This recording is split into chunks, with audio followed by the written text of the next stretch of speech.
Why banks don't like cryptocurrencies? Bankers see cryptocurrencies as an existential threat. Follow us as we explore the reasons why banks don't like cryptocurrencies. But before digging into why banks want to ban or regulate crypto, let's first look at the traditional role of banking. Banks' role in the economy.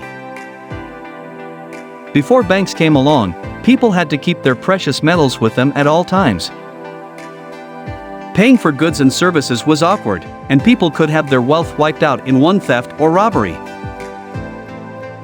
However, with the invention of banks, people had a place to store their gold and receive paper notes in exchange. Paper currency was much easier to carry and use for transactions. Even though the paper itself was worthless, the denominations represented the reserves held by the bank. They carried value. Want to read more about other crypto topics such as what is Phantom Wallet? Fractional reserve system. What bankers soon learned, though, was that people rarely came to take all their assets out of the bank at once, so purchases were sitting idly. Bankers saw that as a tremendous waste. So, they began charging interest for lending out currency based on the assets held. Greed eventually set in, however, and banks began lending more cash than the assets they had to back them up. This situation led to problems when economic downturns caused debtors to default on their loans en masse.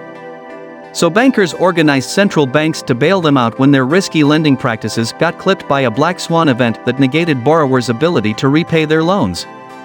The power of centralization. Smaller retail banks only had to keep a fraction of their deposit reserves on hand, with big central banks waiting in the wings. The rest they could lend out to make more interest. The central bank thus became an insurance policy. Centralized systems like central banking come with advantages and disadvantages. One of the positives is that retail banks backed by a trusted central bank-issued currency carry universal value. Advocates for central banking point to the bank runs of old that caused convulsions throughout the U.S. economy. Before the Federal Reserve, Fed, came into being, municipal corporations could issue various currencies with no solid justification for their valuations. Thanks for watching.